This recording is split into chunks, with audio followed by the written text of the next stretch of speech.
Ny 20 desambra Alfred Grandidier. Frantsay pikaroka momba ny zavaboary manampahaizana ambony momba izany i Alfred Grandidier. Tany Paris no nahaterahany ny 20 desambra 1937 no nahaterahany. Fianakaviana nanana izy azy no nipoirany Alfred Grandidier, nanaraka fianarana tamin'ny Collège de France ary manana ny mari-pahaizana ambony momba ny siansa.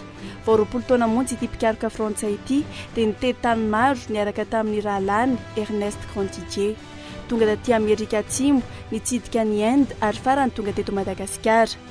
Tao aorian'ny fitsidiana ny Amerika Atsimo ny taona 1970 dia lasa tany i Inde i Alfred Grandidier ny taona 1970.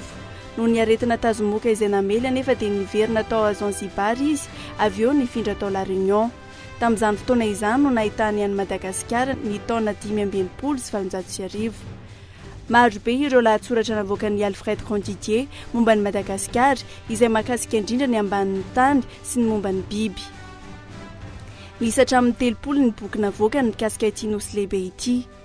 Ny asan'ny Alfred Grandidier ity no isan'ireo lalana iray na lalan'izao tontolo izao ny haren'ny Madagasikara. Tao anatin'ireny araka izany ny firenena frantsay ka nahatonga azy anjanaka ity nosy lehibe ity.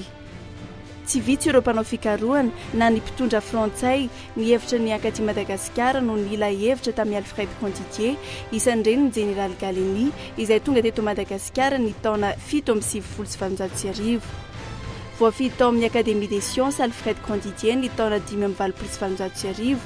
Teo amin'ny faha 50 taona no nodimandry ity pikaroka nalaza ity ka ny zanany Guillaume Grandidier no nandimby ny asany. 20 desambra andro iraisam-pirenena ho an'ny firaisan-kina. Ny taona 5 no nanomboan'ny fankalazana ka ny tanjona dia ny hanomezan-danja sy hanomezan-danja ny firaisan-kina ho amin'ny fampandrosoana sy ny ady amin'ny fahantrana.